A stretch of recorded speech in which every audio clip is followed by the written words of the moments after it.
Salut la compagnie, c'est Jules Melon et aujourd'hui on se retrouve pour un petit podcast bonus sur un film sorti au tout début de l'année que je rattrape sur le tard. Un travail d'animation de volume, stop motion, avec quelques passages live action vite fait justement pour montrer la conception de ce film, réalisé par Alain Huguetto, dont c'est le deuxième long métrage, 10 ans après le premier. Il avait aussi fait quelques courts dans les années 80, d'ailleurs il avait été récompensé pour l'un d'entre eux. Et ici, il nous propose une œuvre profondément personnelle. C'est quasiment un biopic familial de ses grands-parents, tout simplement. Et on va le voir justement créer et narrer en voix off cette histoire qu'il va nous proposer en animation stop motion. Et on le voit peindre certaines figurines, etc. Donc c'est vraiment artisanal. Il nous replonge ici dans le destin donc, de ses ancêtres qui sont nés en Italie à la fin du 19e siècle et qui ont fui certaines violences, certaines discriminations, vécu diverses aventures, souvent très tristes, qui les ont donc amenés en France à un moment donné où la survie n'a pas forcément été simple.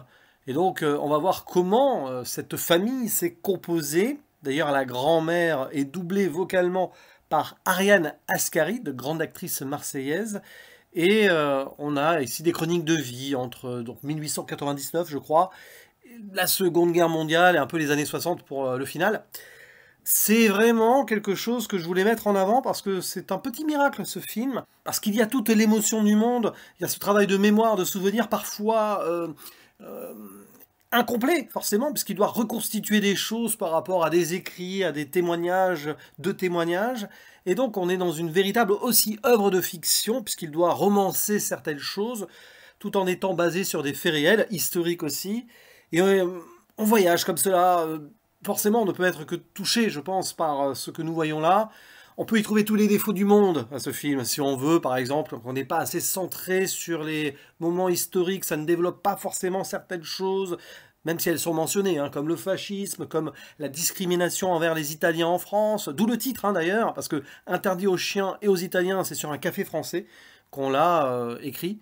Petit moment d'explication aux enfants qui va vous rappeler d'ailleurs La vie est belle de Roberto Benigni, comment dédramatiser aux plus jeunes des choses qui sont affreuses. Alors oui, c'est vrai que ça vivote un peu sur ce plan-là et on passe d'une séquence à l'autre de façon un peu rapide par moment et on s'y perd, c'est vrai, mais franchement, il faut savoir déconnecter complètement une forme d'enchaînement logique ici, même si c'est narrativement chronologique. Vaut mieux se concentrer sur les moments de ressenti, justement, à travers les propos de ce monsieur qui raconte la vie de sa famille. Et il le fait de façon à la fois détachée par moments, presque nostalgique d'un truc qu'il n'a pas vécu, et aussi avec la gravité nécessaire durant d'autres instants, puisqu'il y a beaucoup de deuil, forcément. Ces familles pauvres qui sont amenées à quitter leur pays natal, vont vivre des moments compliqués, d'autant plus qu'à la base, on les voit évoluer près de leur village dans des conditions de travail très compliquées. Hein. Je crois que c'est de l'extraction de minerais, donc il y a des dangers. Et on part de ce berceau-là, qui est la ville de Ughetera. En gros, la terre des Huguetto. Hein. C'est le nom du monsieur, mais sa famille a presque donné le nom à cet endroit.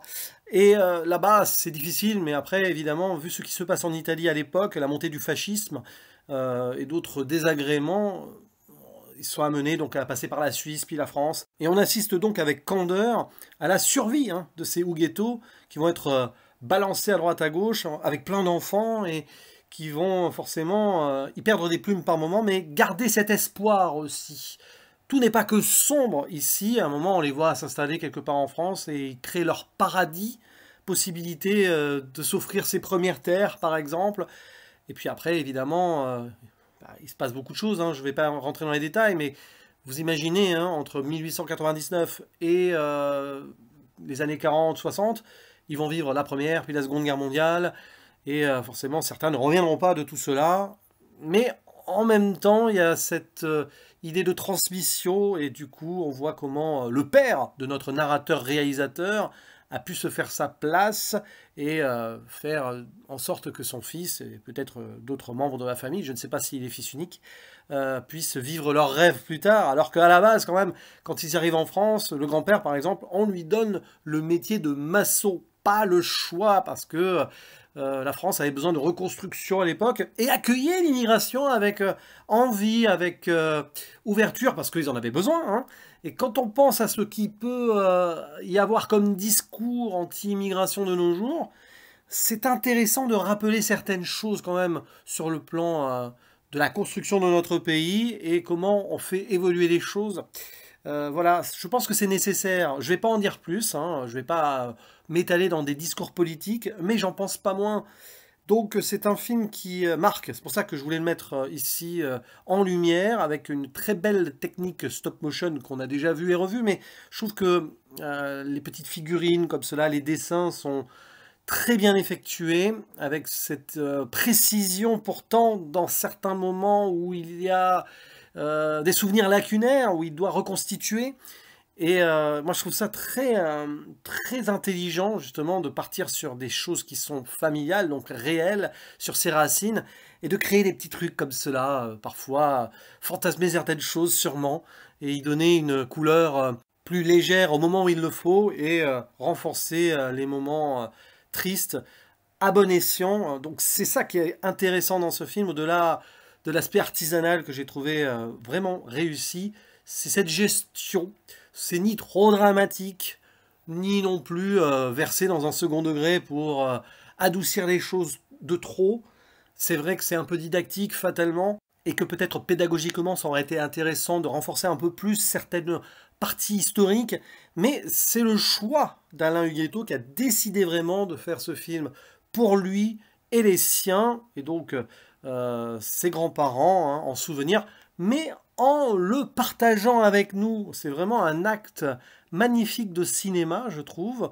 Pas loin du documentaire, hein, mais avec ce côté donc illusion, presque donc théâtre des marionnettes, façon stop motion animation. Donc vraiment, je vous le conseille, interdit aux chiens et aux Italiens. C'est sorti maintenant en VOD, Blu-ray, hein, DVD. Donc vous n'avez aucune excuse pour ne pas le rattraper. N'hésitez pas à dire en commentaire ce que vous en avez pensé, si vous l'avez vu en salle par exemple, ce qui n'a pas été ma chance, mais bon, au moins je l'ai regardé, et on en débat en commentaire. Je vous dis à la prochaine, ciao.